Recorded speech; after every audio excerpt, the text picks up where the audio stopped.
Olá, meus amigos, Shalom Aleichem, sejam todos bem-vindos mais uma vez ao nosso devocional diário. É um conceito comum que devemos aprender com os erros do passado, para evitá-los no presente e no futuro. A Torá nos declara em Números capítulo 13, o episódio onde os filhos de Israel escolhem 12 espias para observarem a terra prometida. Esta porção da Torá é chamada de Shlach Lecha, envia para ti. Como se Deus estivesse falando ao povo: vocês não precisam disso, mas se querem, envie por conta própria homens para espiarem a terra. E nós temos a confirmação desse episódio lá em Deuteronômio capítulo 1, versículo 22, quando Moisés, nos seus discursos finais, fala assim: então todos vós vos achegastes a mim e dissestes: mandemos homens adiante de nós para que nos espiem a terra e nos digam por que caminhos devemos subir e que cidades devemos ir. Sabemos que aquele triste episódio resultou que os espias voltaram difamando a terra, falando de gigantes, falando que a terra consumia os seus moradores, e assim causaram temor no povo, que passou a acreditar que eles seriam facilmente mortos, e então desejaram voltar ao Egito. Se enviar espias foi um erro, e o próprio Josué sabia, pois ele mesmo foi um dos 12 espias naquele episódio, por qual razão, então, 38 anos depois, Josué mandou espiões a Jericó? Vamos ler para entender. Josué capítulo 2, versículo 1 diz: de Shittim enviou Josué, filho de Nun, 2 homens, secretamente, como espias, dizendo: andai e observai a terra de Jericó.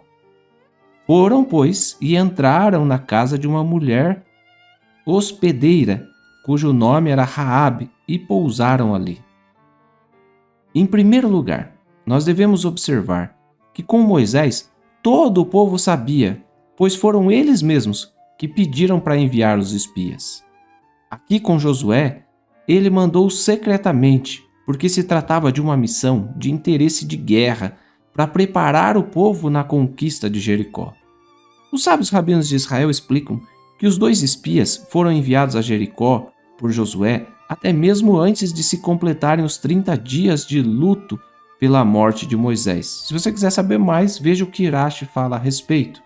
Mas enfim, enquanto os filhos de Israel choravam o falecimento do seu grande líder, Josué já estava preparando o povo para a conquista da terra. Por isso os espias foram enviados secretamente. Em segundo lugar, Jericó é chamado no Talmud de a chave de Eretz Israel, ou seja, a porta de entrada para os que vinham do leste. De posse de Jericó, eles seriam capazes de dominar toda a passagem leste-oeste e o deserto do Aravá. Ali era, portanto, um lugar estratégico. Mas estratégia também é importante de nós entendermos. Provérbios capítulo 24, versículos 5 e 6 nos diz: mais poder tem o sábio do que o forte, e o homem de conhecimento mais do que o robusto. Com medidas de prudência farás a guerra, e na multidão de conselheiros está a vitória. Sabemos que Jericó era uma cidade com seus grandes muros, uma fortaleza, mas o sábio tem mais poder do que o forte. Yeshua também faz referência a essa prudência ao dizer lá em Lucas capítulo 14, versículos 31 e 32.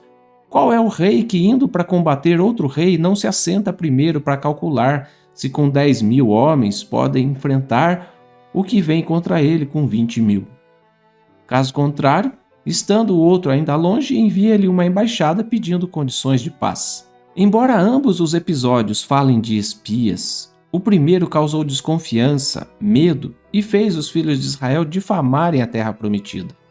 Já o segundo permitiu a Josué planejar corretamente como conquistar seu objetivo. Se queremos alcançar algo, precisamos planejamento correto. Por fim, uma lição não menos relevante: a vitória vem quando traçamos metas e estratégias ocultamente, em silêncio. Quando falamos demais, alardeamos os planos e isso faz com que os inimigos se preparem para nos derrotar. Já dizia um sábio rei de Israel em Provérbios 13:3: o que guarda a boca conserva a sua alma, mas o que muito abre os lábios a si mesmo se arruína. Mas para obter sucesso, às vezes não basta você ficar em silêncio. É preciso estar atento também às pessoas que estão à sua volta. O mesmo sábio em Provérbios 20 diz, no versículo 19: o mexeriqueiro revela o segredo. Portanto, não te metas com quem muito abre os lábios. Que saibamos aprender as lições com os espias de Josué e assim conquistarmos os nossos objetivos, mas tendo todos os dias tempo, ao menos 5 minutos para Deus. Shalom.